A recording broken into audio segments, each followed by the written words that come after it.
ঠাকুরের জন্য ভোগের রান্না হোক বা এমনিই বাড়িতে ভালো মন্দ কিছু রান্না হোক, দুটোই কিন্তু আমার ভীষণ ভালো লাগে। অবশ্য রান্না করতে আমি খুবই বেশি ভালোবাসি, সেটা তোমরা অনেকেই জানো। তো আমি মাঝে সাঝে অনেক কিছু রান্না করতেই থাকি আর এক্সপেরিমেন্ট করতেই থাকি। তো আজ হচ্ছে রথযাত্রা, আর তোমরা অনেকেই জানো আমাদের বাড়ি কিন্তু প্রত্যেক পূর্ণিমাতে ভোগ হয়। আর আজকে তো রথযাত্রা, তো আজকে তো ভোগ হবেই। কিন্তু আজকে খুব বেশি কিছু করব না, শুধুমাত্র দুটো পদেই রান্না করব আজকে। তো খুব বেশি একটা কিছু করব না। তো দেখো, এখানে আমি নিয়ে নিয়েছি আলুগুলো কেটে ভালো করে ধুয়ে আমি ভাজতে দিয়ে দিয়েছি। আর এদিকে কাজু কিশমিশ ভিজিয়ে দিলাম। আর হচ্ছে এই দিকটাতে পোস্ত, কাজু, কিশমিশ সব কিছু দিয়ে একটা পেস্ট করে নেব। এটা যাবে আলুতে।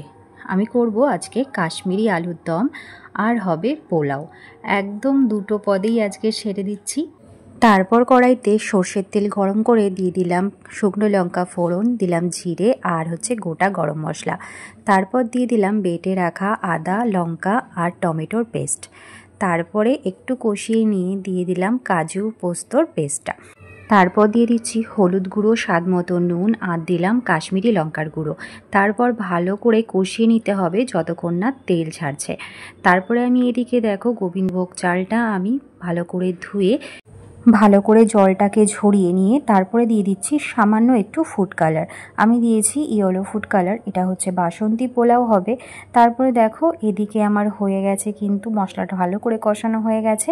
তারপর আলুটাকে দিয়ে ভালো করে একটু কষে নিয়ে জল দিয়ে ঢেকে আলুটাকে ভালো করে সেদ্ধ করে নিতে হবে।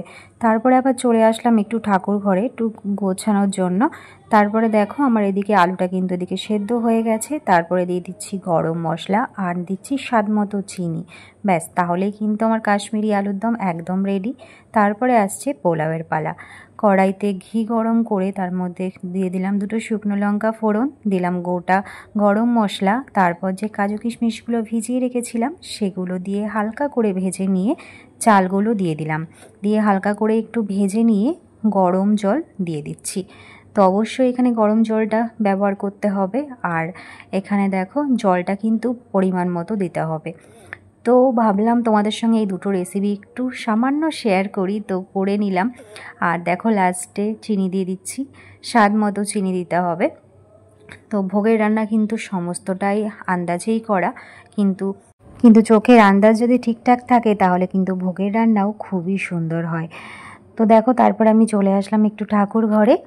যেহেতু আমার রান্নাবান্না একদম কমপ্লিট, তো এদিকে আমি একটু গুছিয়ে নিলাম। তারপরে দেখো এদিকে পোলাওটা কিন্তু একদম রেডি। তারপরে লাস্টে ঘি দিয়ে গরম মশলা দিয়ে নামিয়ে নিতে হবে। তারপরে কিন্তু সামান্য একটু ঢেকে রেখে দিতে হবে ঠান্ডা হওয়ার জন্য।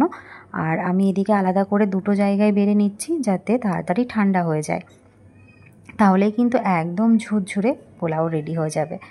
জলটা কিন্তু অবশ্যই খুব ভালো করে মেপে দিতে হবে, খুব বেশিও না আর কমও না। আর এই পুরো রেসিপিটা খুব ভালো করে দেখার জন্য আমার ইউটিউব চ্যানেলটা অবশ্যই তোমরা সাবস্ক্রাইব করে দিও, ওখানে একটু চেক আউট করে নিও। রেসিপি দুটো ওখানেই দেওয়া থাকবে। যারা ফেসবুক থেকে দেখছো তারা অবশ্যই আমার পেজটিকে ফলো করে পাশে থেকো, আর যারা ইউটিউব থেকে দেখছো তারা অবশ্যই সাবস্ক্রাইব করে বেল আইকনটি প্রেস করে দিও। তো ভিডিওটি ভালো লাগলে অবশ্যই লাইক কমেন্ট শেয়ার করে পাশে থেকো। আবার দেখা হচ্ছে নতুন একটা ভ্লগ নিয়ে। তো সকলে খুব ভালো থেকো, সুস্থ থেকো। আর দারুণ দারুণ ভিডিও দেখার জন্য অবশ্যই কিন্তু আমার নিবেদিতাস হোম কিচেন চ্যানেলটিকে অবশ্যই সাবস্ক্রাইব করতে হবে। তো চলো, টাটা।